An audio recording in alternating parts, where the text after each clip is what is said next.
Hello guys, so welcome back again. Today we are going to discuss about insulin structure, how does it made, and after that we will going to see the basic function of insulin. Okay, so first of all we will discuss about how the insulin will be synthesized, and सबसे पहले आपको पता होना चाहिए pancreas किससे मिलकर बना होता है। पैनक्रियाज यानी अग्नाशय के 1 से 2% जो हिस्सा है वो उसकी लैग्रेंस द्वीप समूह से मिलकर बना होता है। उसमें आपके 3 सेल्स होती हैं जिनके द्वारा मुख्य हार्मोन सीक्रेट किए जाते हैं, अल्फा, बीटा और गामा। अल्फा से ग्लूकागोन होता है और जबकि बीटा सेल से वहाँ से कौन सा होगा, आपका इंसुलिन सीक्रेट होता है। और इंसुलिन का मेन वर्क होता है, आपके दोनों एंटागोनिस्ट वर्क करते हैं, ग्लूकागोन और इंसुलिन, और आपके ब्लड ग्लूकोज लेवल को कम या ज़्यादा करते हैं।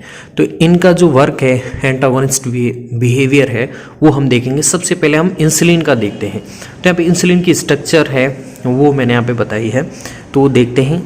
देखिए इंसुलिन है, सबसे पहले आपको मिलता है प्री प्रो इंसुलिन के फॉर्म में। तो यहाँ पे देख सकते हैं एक बी चेन देखने को मिल रही है, एक ए चेन है, ये वाली ए चेन है, और यहाँ पे सी पेप्टाइड दोनों को जोड़ के रखा हुआ है प्री प्रो इंसुलिन में। ठीक है, अब यहाँ पे देखिए ये होता है इंसुलिन का प्रीकर्सर। ठीक है, इंसुलिन का पूर्ववर्ती पदार्थ। तो यहाँ पे देखिए बी चेन के एंड टर्मिनल पे क्या है, आपके एक सिग्नल पेप्टिडाइड है, एंड टर्मिनल पे सिग्नल पेप्टाइड। ठीक है, अब ये जो सिग्नल होते हैं आपके प्रोटीन सॉर्टिंग में हेल्पफुल होते हैं।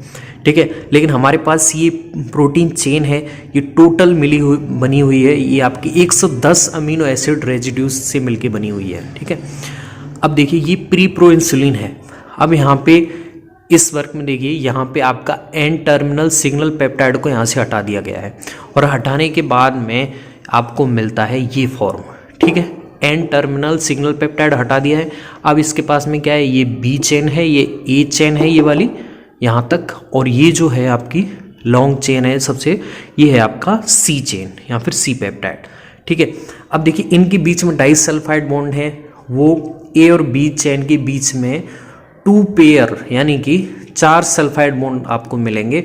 और जबकि ये कैसे हैं, 2 अलग अलग चेनों को जोड़ रहे हैं, तो इसे बोलते हैं इंटरमोलिकुलर बॉन्ड। और अगर एक ही चेन पे होता है तो उसे बोलते हैं इंट्रामोलिकुलर सल्फाइड बॉन्ड। और ये वाला सल्फाइड बॉन्ड ये आपके इंट्रामोलिकुलर बॉन्ड होगा, जबकि ये वाला है अलग अलग चेनों को जोड़ रहा है, इसलिए इसे बोलते हैं इंटरमोलिकुलर सल्फाइड बॉन्ड।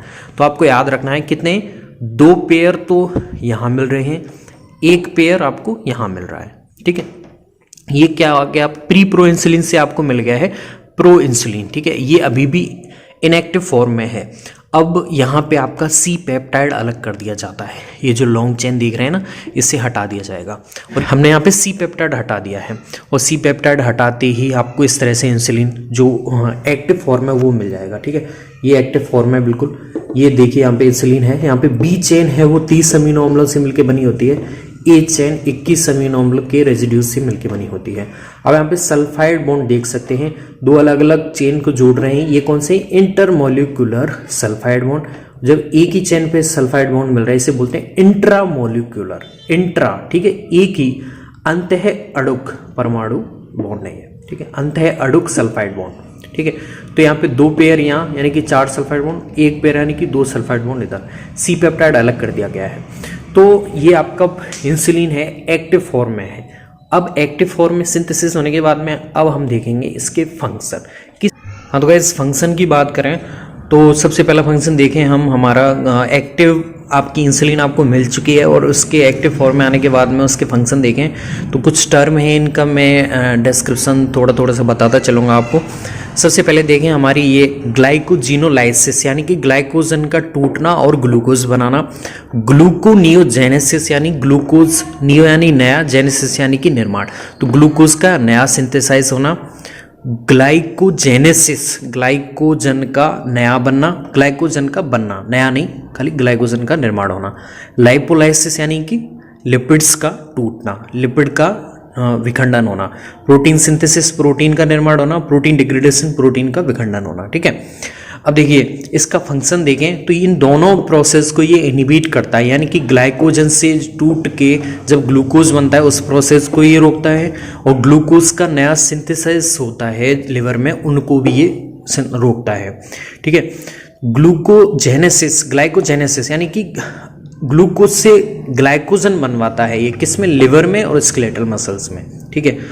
तो इसका मेन फंक्शन आप देख सकते हो इन दोनों वर्क से कि ये हमेशा ग्लूकोज की जो सांद्रता है उसे कम करने की ट्राई करता है, और साथ में ये क्या करता है, ब्लड स्ट्रीम से एक सेल तक ये पहुंचाने का काम करता है, ट्रांसपोर्ट करवाता है, यानी कि सेल्स को ये ट्रांसपोर्ट करता है आपका शुगर, ठीक है, ग्लूकोज। तो इसीलिए ब्लड स्ट्रीम में आपके ब्लड ग्लूकोज लेवल है वो हमेशा कम रहता है, ठीक है। दूसरा, लिपोलाइसिस को इनहिबिट करता है। तो लिपिड हैं वो किससे मिलके बने होते हैं? फैटी एसिड और ग्लिसरॉल से, ठीक है। तो उसको भी इनहिबिट करता है, क्योंकि अगर ये टूटेगा तो आपके फैटी एसिड्स हैं वो वहाँ पे आपकी ब्लड ग्लूकोज लेवल को इंक्रीज करेंगे, तो इसीलिए इससे भी इनहिबिट करवाता है। प्रोटीन सिंथेसिस को ये क्या करता है? स्टिमुलेट करता है, और प्रोटीन डिग्रेडेशन को ये इनहिबिट करता है। तो आपको याद रखना है फंक्शन हमेशा क्या रहता है इंसुलिन का, ये ब्लड ग्लूकोज लेवल को कम करवाने का काम करता है, ताकि ब्लड स्ट्रीम में ब्लड ग्लूकोज लेवल कम हो और उसे ट्रांसपोर्ट किया जा सके सेल में। सेल में जाएगी तो सेल को काम करने के लिए ग्लूकोज प्रोवाइड करता है, ओके। तो अगर आपसे पूछा जाता है इंसुलिन की वजह से क्या होगा, हाइपोग्लाइसीमिया होता है, यानी कि अगर इंसुलिन बहुत ज़्यादा सीक्रेट हो रहा है तो आपके ब्लड स्ट्रीम में सांद्रता है वो सामान्य से बहुत कम हो जाएगी ग्लूकोज की, ठीक है। तब उस टाइम पे से इनहिबिट कर दिया जाएगा, यानी कि अब हमें उसकी कोई ज़रूरत नहीं है, ब्लड स्ट्रीम में सामान्य हो चुका है, अब बहुत ज़्यादा नीचे जा रहा है, तो उस कंडीशन में आपकी इंसुलिन को इनहिबिट कर दिया जाएगा। तो ये रेगुलेशन है। बाकी कैसे मैकेनिज्म हम देखेंगे, कैसे अपटेक किया जाता है सेल्स के द्वारा ब्लड स्ट्रीम से ग्लूकोज को, उसकी मैकेनिज्म हम देख लेंगे। लेकिन आपको याद रखना है, ये टर्म याद रखनी है, आपको ये कंफ्यूज कर सकती हैं। हम ये ग्लूकागोन का फंक्शन देखेंगे, उसमें भी ये काम आने वाली है। ग्लाइकोजिनोलाइसिस यानी कि ग्लाइकोजन का टूटना, और टूटेगा तो वो ग्लूकोज ही बनाएगा, ऑब्वियस सी बात है। ग्लूकोनियो, नियो से नया, जेनेसिस बनना, ग्लूको से अब यहाँ इसका उपसर्ग दिया हुआ है ग्लूको, तो ग्लूकोज समझ जाइए, ग्लूकोज का नया निर्माण होना, ठीक है। ग्लाइकोजेनेसिस यानी ग्लाइकोजन का बनना, लिपोलाइसिस लिपिड्स का टूटना। तो ये 3-4 आपको टर्म याद रखनी है, नहीं तो आप फंक्शन में कंफ्यूज हो जाओगे, ठीक है। अब हम देखेंगे अपटेक कैसे होता है, ठीक है, ओके। वो हम पार्ट 2 में देख लेंगे, हमारे इंसुलिन मैकेनिज्म अपटेक कैसे किया जाता है सेल्स में ब्लड स्ट्रीम से ग्लूकोज को। थैंक्स।